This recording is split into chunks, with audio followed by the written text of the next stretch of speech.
last time on Catch and Eat, I hunted boars on the Group B ranch. With my good buddy Tang, we set out on an adventure overnight to see if we can slay a wild boar. Tang was the first one to strike, as he snuck up on a boar at 5 yards, but I got mine next and was able to harvest it and tag it. Now this time, I'm gonna have to hang out with Mark Ruby to learn the real ins and outs of boar hunting. Since we got lucky last time, I think it'd be beneficial for us to know how to do it the right way.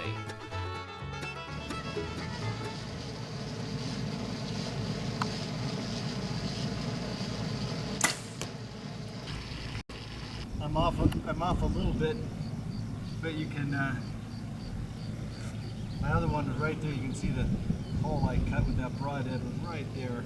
I've got a little board, a stropping board, that I'm going to take this broadhead now and touch it up, and then we'll do the hair of the leg test to see if it's shaving sharp. So right now just pull some of this, got some of the target on there. So we're going to take this silver flame head from Grizzly Stick in and see if we can make sure she's better than new.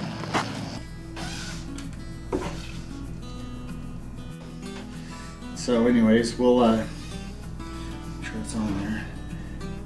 We're just gonna pull this thing across this leather board. It's got some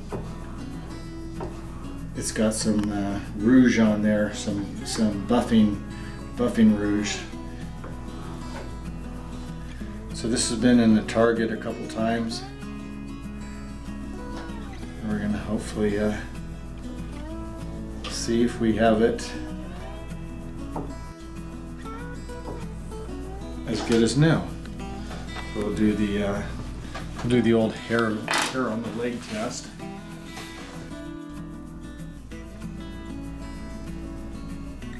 Wipes that hair off with no effort. Pick a hair and you just pop it off. This Grizzly Stick has been in the target a bunch of times, and we've just buffed it off with this board here. It's surgically razor sharp again. No problem using this on an animal. So you got to think about that when you're buying your cheap disposable heads. That are you going to go out and shoot them in the target over and over again and still buff them right back to a perfect sharpness? And you got to see what value in heads really are, especially after this goes to an animal, and I can do some of the same thing and touch it up. And all of a sudden, this expensive head becomes half the price that it was. So, I think if it was ideal, if I had my perfect idealness, I would catch them halfway between their bedding area and their feeding area, and that way I would not end up blowing out their bedding habits, and I wouldn't mess up their feeding habits either. Because you imagine you go in and you're hunting and you blow them out of their bedding area and they think you've been there, they may go live somewhere, completely different. And the same thing as their feeding spot, you go in and blow up their feeding spot. If I had to choose, I'd rather shoot them in their feeding areas than their bedding areas. I try not to hunt their bedding areas. It's because you blow them out of there and then you really change their habits, and it's a low percentage deal. I mean, even sometimes you can get in and see them and spot them, but getting in there and getting a shot can sometimes be really difficult. Yeah, they are invasive, and they kind of showed up here in the early 80s. I like to hunt them, and I think they're cool animals even when I'm not hunting them. They are destructive at times, especially after it rains and they come in. But in general, I don't think it's like here in Texas where we have a crop to worry about. I plant my grain and everything like that, and they come and they do their parts. They till it up and push it, and they kind of, I wish they'd leave it alone for a while till it got good and established. But we have an agreement. They can come in and root and tear and eat and munch, and I gotta stick an arrow in them.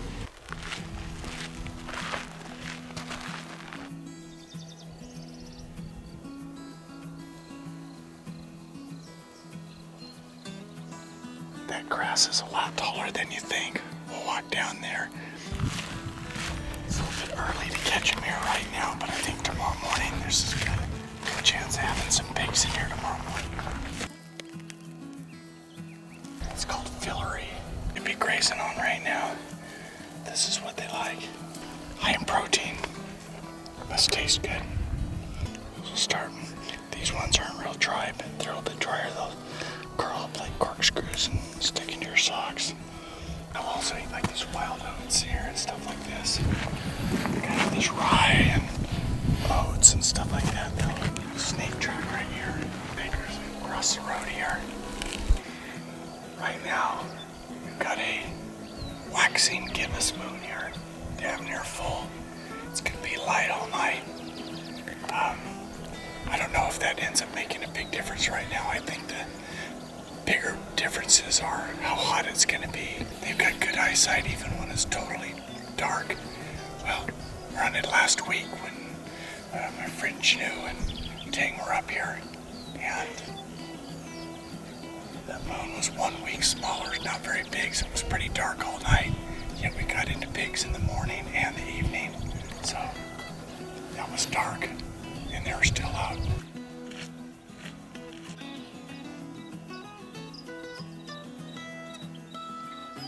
That's a big bunch of babies. 10 or 12 of them there. All this is laid over, and these trails are all made by pigs. All these trails made, all this laid down areas, pigs coming through here. Hopefully, tomorrow morning we can catch them in here. Big dirt here. Smells like pig dirt.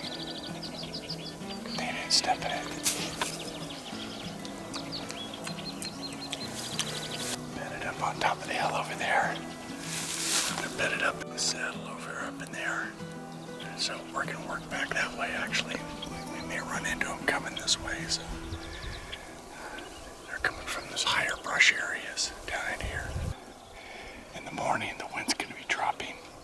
And dropping down low, the cool air is going to be moving towards low spots. So it's going to be moving, probably dropping low towards this pond. All the way down that draw. So we're going to try to come up here and work up on it and look up into the field and see if we can see them. The only caveat in that is the nightly thermals come out of the Sierras and go that way. So we kind of got a fighting of forces. We got cool air wanting to come down like that. And we got cool air wanting to come from the mountains this way. So we can get a lot of turbulence, a lot of currents in here, and it can make it problematic. But it's always been a hard spot in here.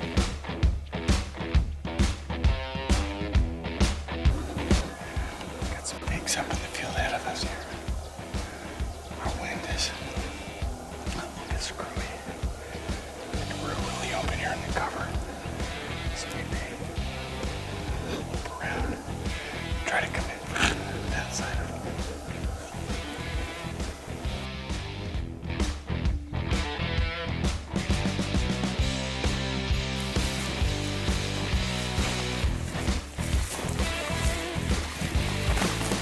This tree for cover, see if we can spot him. Got the wind directly in our face now. If we can spot him, locate him, find a good path to stalk him.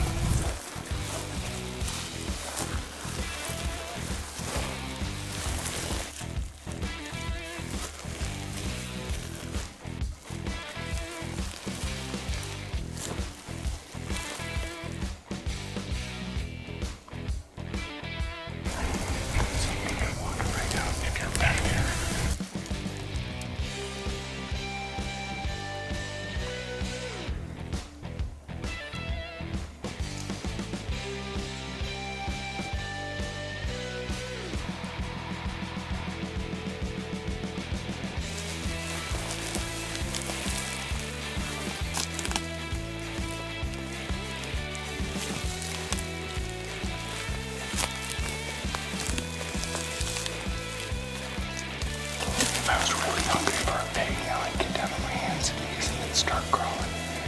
Can't be close enough. I'm kind of lazy, so.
this out with a bunch of 20, 30 pounders. I'll shoot one of these 20, 30 pounders. Right.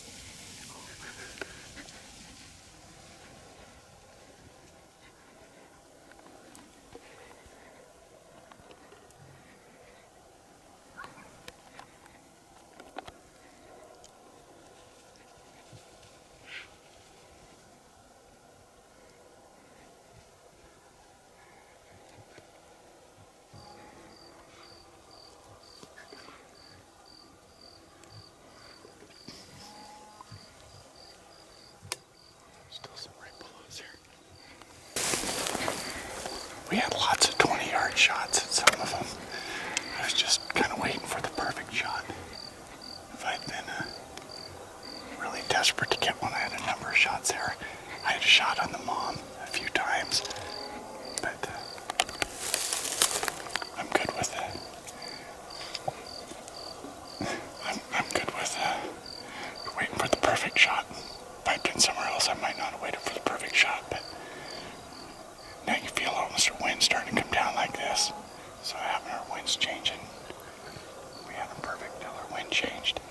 That was cool. We were less than 20 yards from them. Mark, What? I'm shaking. It's just, I was getting greedy. I'm still not used to it yet. I was getting greedy. It's like get greedy for the perfect shot, you know? That was badass. Hey, We got a few more minutes left. We got a few more minutes. Let's walk up here. okay, everybody. That was exciting. We're at about 200 yards, 300 yards away from where we encountered that little sounder of a sow and her little pups there. Not pups. What do you call them? Piglets. Piglets there. Shoots. Yeah, the wind changed on us. I moved to get a better shot. Whatever happened, they all just downhill. So like I said, it happens to everybody.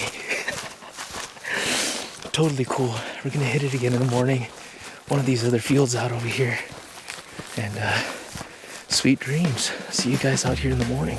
Let's go see what kind of beer Mark Groupie drinks, huh? Whoa, what's that in the back? Hiding? Is a white claw?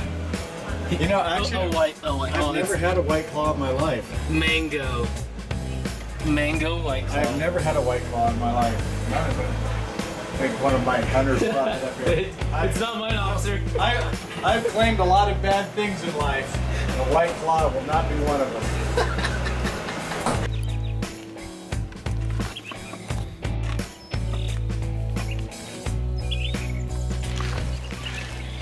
Good morning, everybody. I'm back here with Mark. We're just out for a morning stroll, listening to the turkeys. So far only thunder chickens to keep us company. But we'll see how it goes.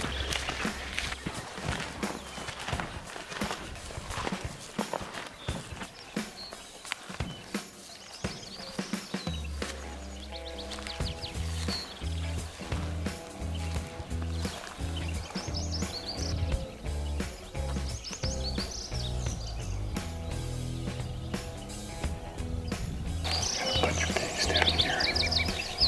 Wind's going like that. They're on the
Noggin arrow here. Get ready and try to move up to,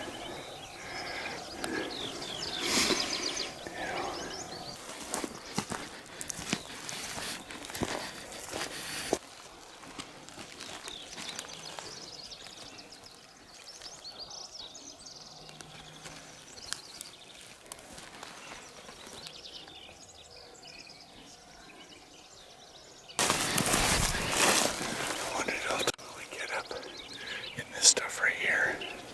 Be able to work down to this log pile.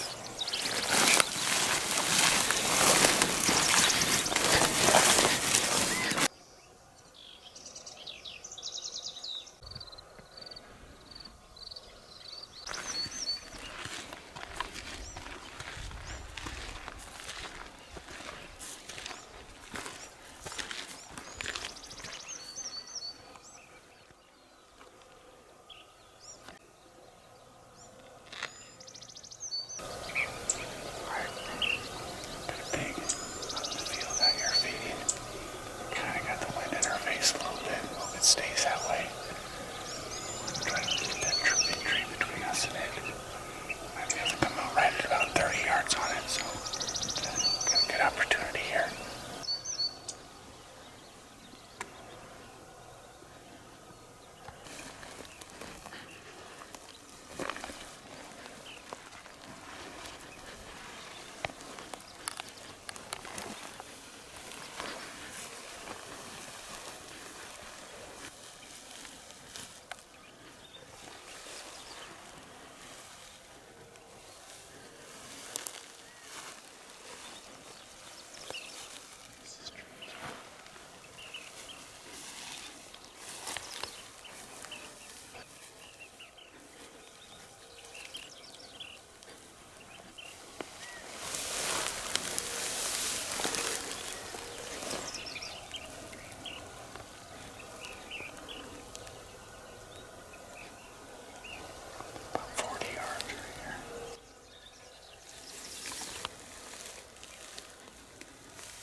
Mark, the wind changed.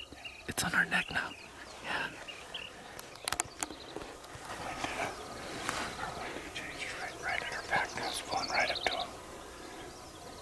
We had it in our face. Now our wind changed. That was it. Jesus. That was a nice boar. But that's blowing. Man, that was fun. Yeah. Let's keep moving here. We got a couple more fields here. We might get lucky. So see what we can find. Unfortunately for us, we would not see another boar. We enjoyed the beautiful vistas that the ranch offers, but no more signs of wild pigs. It was okay, because honestly, we had a great time, and I got to see more of the ranch that I'd never seen before.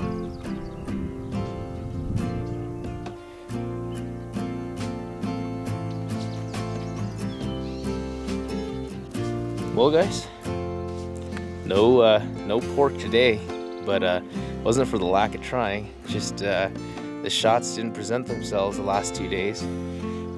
We got in on some pretty. We got in really close on a lot of pigs this weekend, but just didn't have that perfect shot. You know, the wind swirled on us a lot. It's just amazing how quick they pick you up, because the crazy thing is, they bust before you feel the wind change.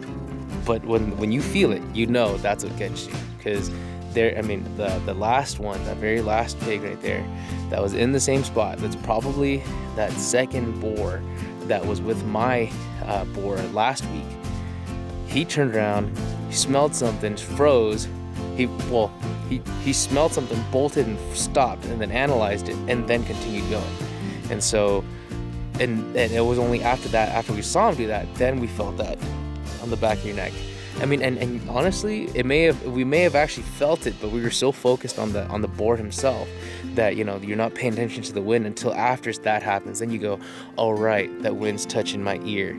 So, back here at the clubhouse, just the deer shack here, and I'm just gonna pack up a little bit, get my stuff together. Mark's got some work to do today, so can't thank him enough for just giving us the opportunity to come along. You know, they've got their channel, lots of good content on there, so please visit that guy. You guys will see way more of than what I filmed during my stay here so far. So check out their stuff. It's professionally edited. It's done to the best, basically, degree that you can get media out there. Consume some of that, learn a little something, I hope, you know, and good luck on your own hunt. The season's coming up fast. I know pigs open all year round, but for most of us, like me, I usually don't hunt until deer season comes. So coming out from, it's not Catch and Eat headquarters, it's actually Mark G Community Show headquarters. I'm out. Later, guys. Off the record, Mark, I didn't really want to clean a pig right now anyways. Well, that figures into it. And then I can't go. Then I only got one tag left on me right now, so then I could go on it tomorrow. So it's like